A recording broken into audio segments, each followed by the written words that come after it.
please allow me the indulgence of using a whole slide or two to talk about my favorite subject, myself. I am David Holmes. I am the worldwide security evangelist for F5 Networks, and I've been at F5 for 16 years. 16 years, right? So this is my 17th year. That is like forever in internet time. That's forever in internet time. I was a software developer for the first 10 years at F5, writing a lot of the code that people complain about today, but eventually they kicked me out of product development for being too handsome. And so now this is mostly what I do. I just go around and talk to rooms full of strange people. I spend about half of my time doing that. The other half of my time is writing. I write for a lot of magazines. I've written for Dark Reading and Network World, SC Magazine, and I have like 50 others you never heard of. But if you're thinking that you've seen this picture before, a lot of people say, I've seen that picture before. Yes, that is my Tinder profile picture, but it is also the picture I use for my bio because I have to write every 2 weeks for Security Week magazine. Every 2 weeks, so securityweek.com. And I've been doing that for 2.5 years, so if you do the math, that's like 50 articles I've written for Security Week. I ran out of ideas at article 13. So I have an ask for you, audience. If you know some security story you've always thought, this should be in print, somebody should write about this, or something that happened to a friend, come tell me.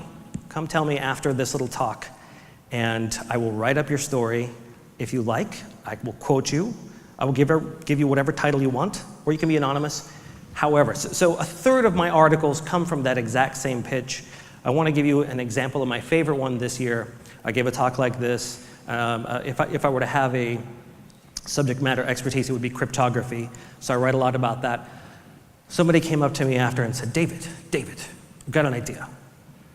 Which video game console has the best message encryption? Is it PlayStation or is it Xbox? I thought, you know what, that's a great idea for an article. So I have a PlayStation 4 and I love it, and I only spend like 6 or 8 hours a day on it, so I had like some extra time. So I did a protocol analysis on the messages coming out of my PlayStation. And then I have a friend who has an Xbox One, and he gave me some captures, and I did the analysis on that. And it turns out, for message encryption among the video game consoles, there is a clear winner. There is a clear winner. And I will reveal that on my last slide. So if you were thinking of leaving early, you will miss out. Anyway, that's the kind of article I like to write. So if you have an idea like that, please come see me. But that's not what I'm here to talk to you about today. I'm here to talk to you today about two things, actually. You're going to get 2 talks in the next 27 minutes. The first part is about threat intelligence, because I now report to a division of F5 Networks called F5 Labs, which is threat research. And so my new title is Principal Threat Researcher.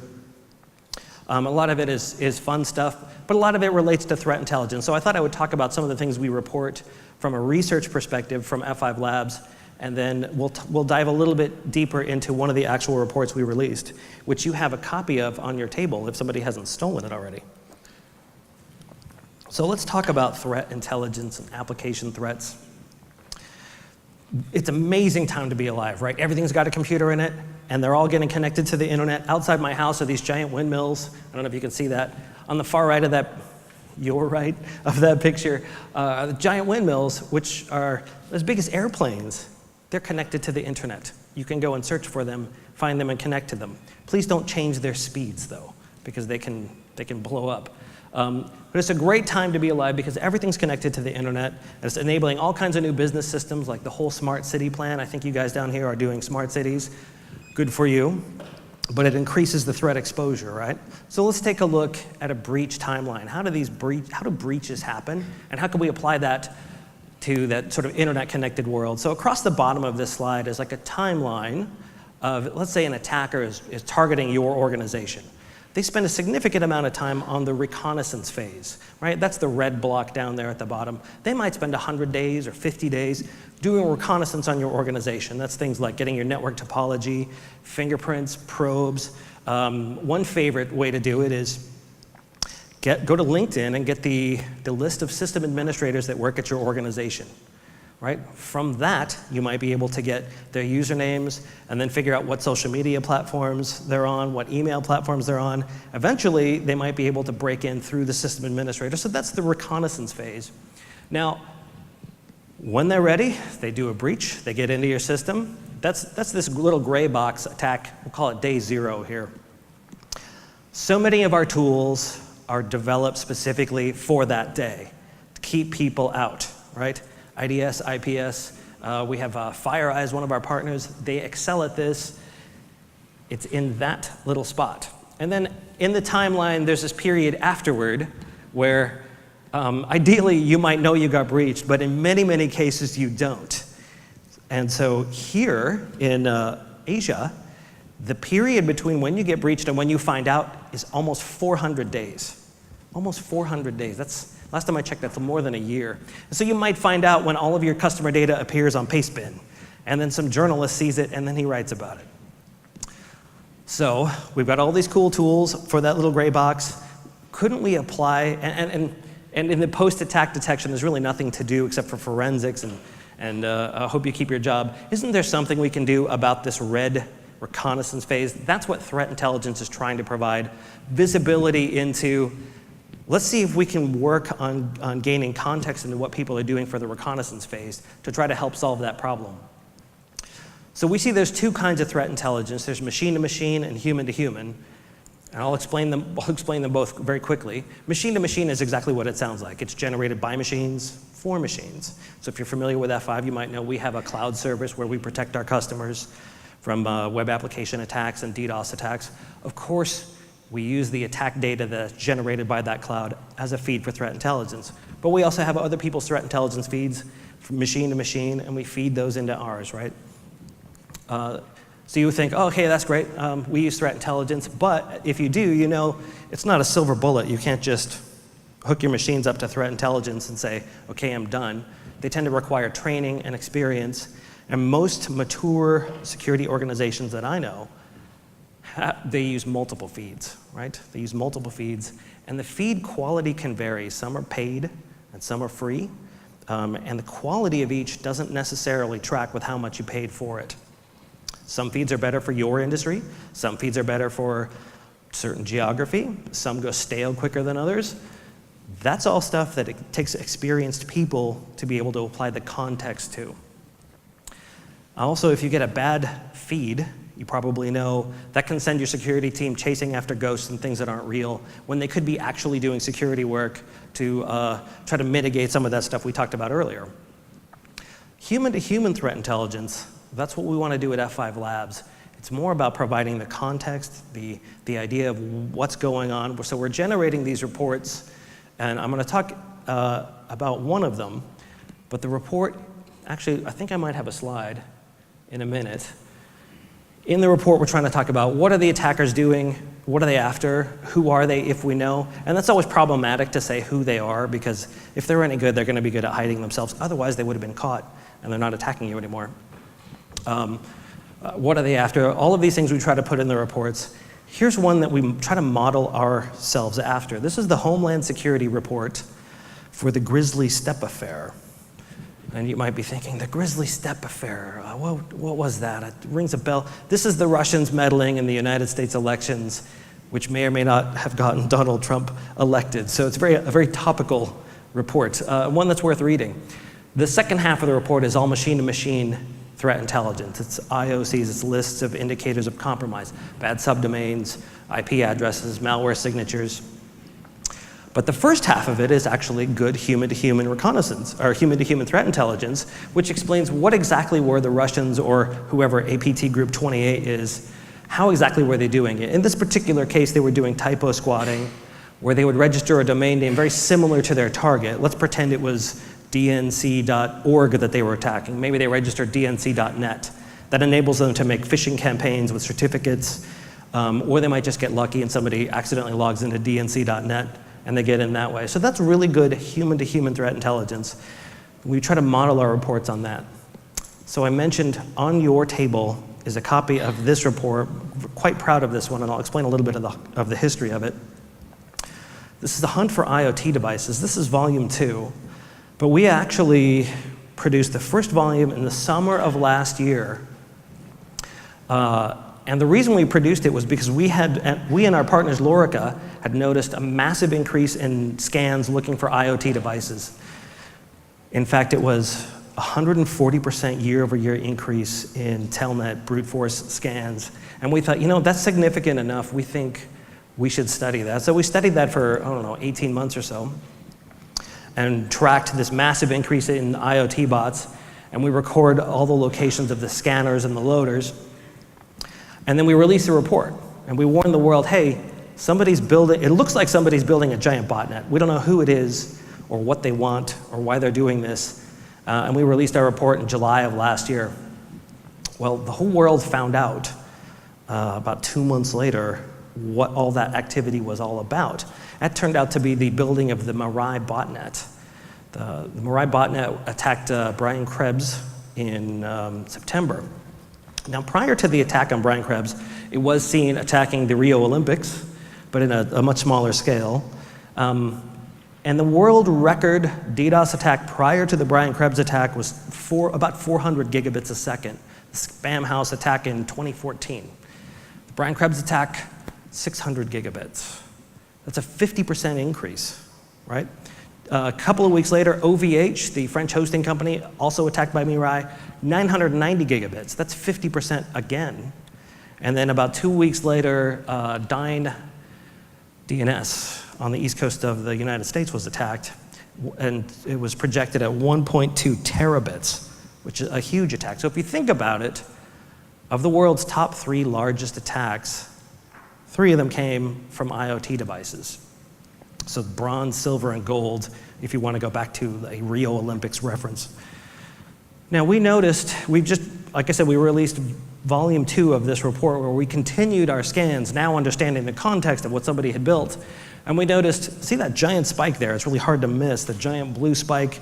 That is a 1,300% increase in scanning activity related to IoT immediately prior to the Dyn attack.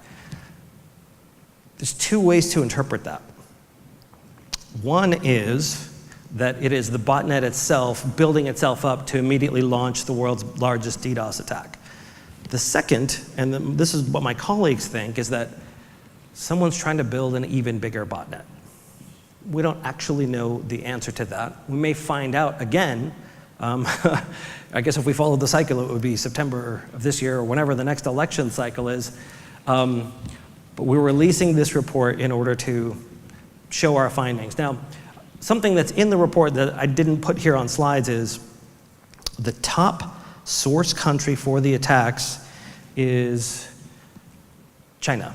It was that way in volume 1 and volume 2. 44% of all the scanning attacks came from China in Q3 last year. In Q4, it had dropped to about 20%. Something else that's interesting, and I don't know why this is, the media asked me about this earlier, and I don't really have an answer. In both reports, in both quarters that we looked at, the top target is Russia. I don't know why that is. Maybe, hey, the FireEye guy's speaking after me. Maybe he has some insight. I'm just going to lob that one up there for you, buddy. Maybe you can talk to that. So I don't know why that is. And if you look at the breakdown in the report, you'll see that of every single country where there's activity, the #1 target from that country is Russia. I don't know what's going on there. I don't know if that's the Russians attacking themselves, it's the Chinese attacking the Russians. We don't know. We may find out eventually. With the original Mirai botnet, it all turned out to be Minecraft players attacking other Minecraft players, which is sort of a bizarre thing if you think about it. Just, you can't make up the strangeness of the world that we live in, where the world's largest DDoS attacks are centered around that funny game called Minecraft, which I only play like 4 hours a day on my PlayStation. So, we've highlighted that there is a problem with IoT, and one thing people always ask me is, man, these IoT devices, they seem to be it doesn't seem like proper security is being applied. Is there something we can do? Everyone's talking about, well, we should make some regulation. We should require these things to be secure. I'm not necessarily against that, but the idea of requiring something to be secure, the regulation involved, technology changes so fast, it's not going to be an easy thing. But I thought there is something we could do. I think people involved in IoT projects, perhaps it is such a new market, it's so nascent, they're new to it, they're not properly threat modeling the stuff they're building. So I thought I would take a little bit of time to talk about if you were going to threat model an IoT project, what would that look like? Now, if you're not involved in the IoT business, that's fine. You might already be doing threat modeling for other things. If you've never heard of threat modeling, you will learn something here, I promise you. But you can apply threat modeling to any particular process. We did it at F5, of course, to threat model risks to our own software and risks to our own customer data. But you could do this in banking, you could do this on any kind of project. If you were to build a simple threat modeling process, it has 3 steps, basically. One is catalog the assets at play, and we'll look at that from an IoT perspective. Identify the potential threats to those assets. That's the fun part. And then score the threats versus the assets, which involves a little bit of simple math, which I'll walk you through. And then, of course, you can do the mitigations. So just in about 5 slides, let me talk about what if we were to threat model an Internet of Things project. So the step number 1 is catalog your assets at play. You don't necessarily need to be able to think of all of these things. They're listed out there for you. You could get a copy of this deck and go, okay, assets might involve things like user credentials, user data, user metadata, obviously private keys, physical integrity, intellectual property, memory. Do go through the list, maintain the list, refine them as you get better, because what you don't want to do is go through this whole process and then you left out something simple that you just forgot about, and then that's what ends up getting compromised. That's another reason why this is a good thing to do with pen and paper or spreadsheets and such, or special software that does threat modeling. Of course, that exists. Threat examples, again, there are lists and lists of these, and I'll show you where to get them. But they might include passive network sniffing, man-in-the-middle attacks, replay attacks. Everybody forgets about replay attacks. If you were a pen tester in the old days, you remember people would build systems and they would always forget about replay. So that's a good one. Denial of service, side channel, brute force, escalation of privilege. Now there's a couple of, what do we call these, acronyms that can help you remember how to do the threat classification and the risk assessment. And they're STRIDE and DREAD. And these are slightly older. These are from the kind of the Microsoft days when they went from like not so great at security to actually pretty good at security. One of the things that helped them do that was threat modeling. So STRIDE stands for, if you're doing threat classification, spoofing, tampering, repudiation, information disclosure, denial of service, escalation of privilege. Those are all still applicable today. Risk assessment, the DREAD acronym helps you remember damage, reproducibility, exploitability, affected users, and discoverability. This one has changed over time, though. Let's only explain a couple of these. Damage, unless it's on the next slide. Nope. Damage is, of course, what is the potential damage that this threat could have against that asset? Like if you have all of your usernames and passwords in a text file in the cloud and somebody gets it, damage is pretty high. Especially under GDPR, which is the European General Data Protection Act, the threat could possibly be up to 4% of your global revenue. It's your global revenue. Imagine if you were Apple and you had a breach of that magnitude, how much money you would have to pay. That's crazy. Reproducibility, this one has fallen off of the radar because in the old days, people would say, oh, there's a bug, but it's not very reproducible. It has to be like a Tuesday, and the cables have to be wet, and 3 other things have to happen before you can get to this.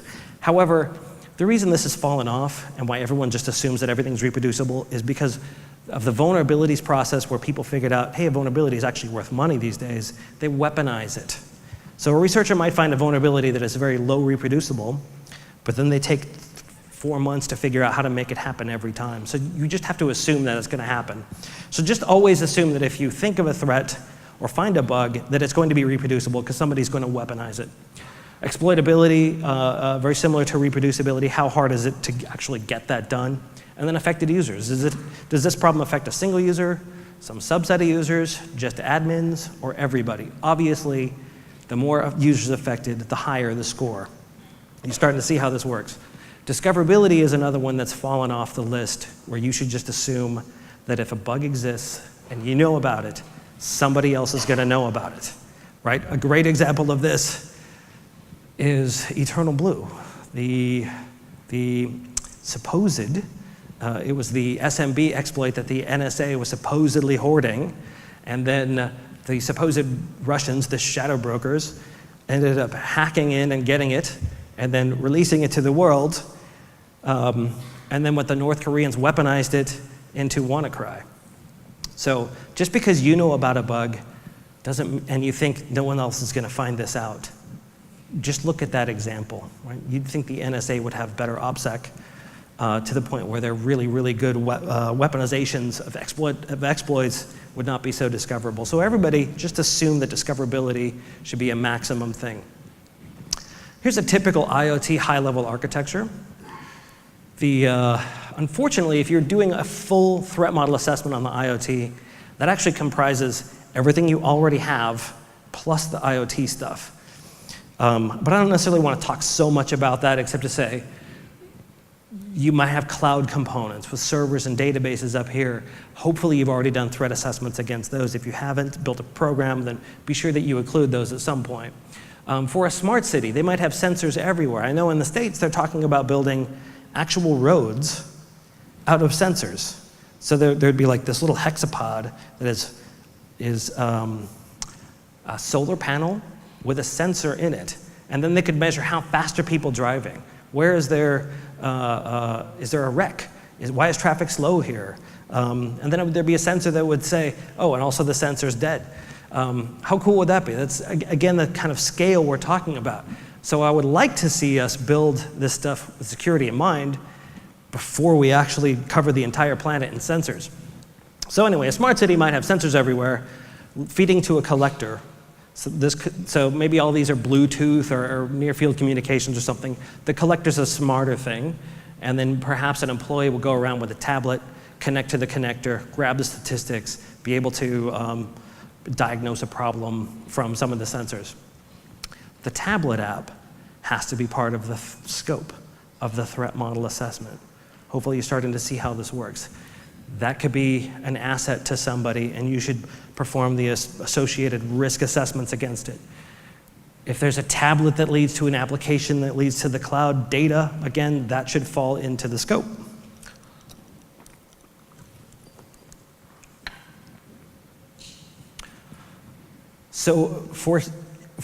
But if you remove all the cloud stuff, here's a list of everything that would be involved in an IoT project. I'm not going to go through all of them. I'm going to assume that if you're interested, you get the slides, or you can get this stuff from the OAuth site that I'll talk about in the end. So here's a real example of an IoT project that needs some threat modeling. That is a smart parking meter. Do you have those in Singapore? I assume you do. No? Well, they exist in other parts of the world now. The parking meter used to be just this dumb mechanical device. You would put a quarter in it, and it would give you a half an hour. You put 2 quarters in it, you get an hour, right? Well, now they're smart and they accept credit cards. This is at the mall near my house. That's my truck in the background, by the way. I love that truck. I hope to be buried in that truck, although not for several decades, hopefully. But notice the smart parking meter now takes credit cards. That's actually pretty cool from a convenience perspective, because a lot of people don't even carry cash or coins, or worse, when you park and then you go to pay with a coin and you don't have any coins, now you can just use your credit cards. However, that's a whole nother level of security you're going to need when you think about it. So the assets at play here would be user payment data, the physical meter itself. You don't want people just walking off with your meters, and then the parking space. Because if your smart parking meter fails, then you can't get revenue out of your parking space. So if we apply stride to those assets, right? Spoofing. Could an attacker spoof the payment server? Honestly, that's probably one of the biggest risks. Or for tampering, can somebody, because this thing now takes credit cards, it's a point-of-sale device. So point-of-sale malware could get infected on it if it has a general-purpose CPU on it. And you think, well, who would do that? People do that kind of stuff all the time. Happens to ATMs, cash machines all over the world. Repudiation. With the old machines, you could take a coin, drill a hole in it, tie a string through it, put the coin into the parking meter. It would give you 15 minutes, and then you pull the coin out with the string. Anybody ever do that? That still works, by the way. That still works with the smart parking meters. That's a problem of repudiation, right? The payment could not be, the payment was repudiated, or escalation of privilege, or information disclosure. So let's apply that simple math that I talked about. If you were to develop, say, a 1 to 3 scale of which of these things are most important, and you could use 1 to 10, it's really up to you. It doesn't matter as long as the numbers make sense. Attacker spoofs, so in this example, this particular company, which I happen to know is doing 1,000 parking meters, but they have an RFP for 1 million. I was trying to figure out what city needs 1 million smart parking meters, because that's going to be a huge contract. Good for them. So hopefully, actually I know they went through this process and they got most of it right. An attacker spoofing the payment server on a scale of 1 to 3, that's actually pretty big. Same for point-of-sale malware. That would be a 3. Coin on a string trick, damage not so much. What are you going to lose, a quarter? Exploitability. Yeah, it's kind of easy, but you can't do it on a massive scale, right? You would need a person to steal a quarter at a time. Affected users, you're only going to lose money from 1 parking spot for the coin on the string trick. So you would end up with a score of 3 for the coin on the string trick, and you would have categorized these so that 9s are hot, or I don't know, 8s and 9s are highs, 4 to 7 is mediums, and 3 and 4 is low. That will enable you to prioritize the threats, right? So for mitigations, one thing I tell people is you don't always have to fix everything right away. Because if you think, oh, I'm going to find out all these things I need to fix, and it's going to be such a headache and we'll never get it fixed, it's much better to know about these things, be able to prioritize them, fix the ones you can fix, document them, at least you know you're aware. You don't have to fix everything. For example, in this particular case of the customer I'm talking about, they've decided that attackers spoofing the payment servers or getting malware installed on the actual parking meters is so significant, they're just not even going to use the internet. They use their own private IoT network that's not connected to the internet. I think they made the right decision there. And for the point-of-sale malware, they're assigning all of their firmware so that nobody can go and install some other kind of malware. The coin on the string trick, I mentioned that still works. They decided they're just going to accept it. It's just an acceptable loss. I know that those of you in banking deal with that problem all day long. You just know we have a certain number of bank robberies, and we just accept that some level of that is acceptable. But anyway, once you get your mitigations down, even if the mitigation is just documenting we're aware of this, we've decided it's low risk, that's a much better place to be. So the reason that I bring all this up is because I know that we're building these smart cities and we're building the whole Internet of Things to have these massive scales of economy that will just be great for the entire world. When we did that with the internet, we didn't threat model it properly. And now we're putting Band-Aids on all the security stuff that's been happening ever since then. And it's Band-Aids on Band-Aids. How long did it take us to fix the spam email problem? It took forever. I'd rather us not do that with the Internet of Things. We're going to be building spaceships that have IP addresses and launching. I would rather know that they've been through proper threat modeling. So I'm going on sort of a personal campaign and talking about this problem wherever I go. So if you're interested specifically in the IoT stuff, get a copy of this deck or go to the OWASP, which is the Open Web Application Security Project page. They have a special IoT section specifically where they talk about here are all the, remember I said there's lists of everything that you don't necessarily have to remember right now, assets, exploits, what the scope is, all of that stuff is there, and there's some links for you. So that's my sort of personal campaign of let's build a better Internet of Things. So now in the last minute that I have, I wanted to reveal the winner of the who has the better message encryption between the video game consoles, PlayStation versus Xbox One. How about we do a show of hands on who thinks it would be PlayStation that has a better message encryption? Raise your hand. A couple people. Who thinks it would be Xbox? So about twice as many people who are willing to raise their hands. Well, let me explain which one is the winner. Now, the PlayStation 4 does not have a feature called forward secrecy, which prevents broad spectrum mass surveillance. So it's government spying.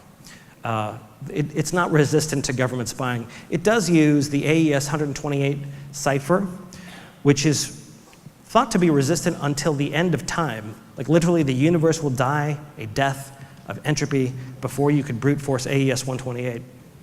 But that is perhaps if somebody can build a quantum computer, they might be able to crack AES 128. Now the Xbox does support forward secrecy, and I think that's because of its legacy. It actually uses the Skype system. And Skype has a long history of security, especially around journalism and protecting people against the governments. It already uses AES 256, which is thought to be resistant to quantum computing. So that's a plus for them. And they support this thing called OCSP stapling, which I won't mention, but is actually, which I won't explain, but is actually super cool. So I have to declare the Xbox One to be the clear winner in the video game console message encryption wars. So if you have an idea like that, or you think that there's anything you wanted to see talked about, like that, somebody should print that, somebody should write an article about it, please come see me. I'll be sitting over there for a while, and then I'll be around the show, and I think I'm on a panel later too, or hook up with me at the end of the conference. Thank you very much.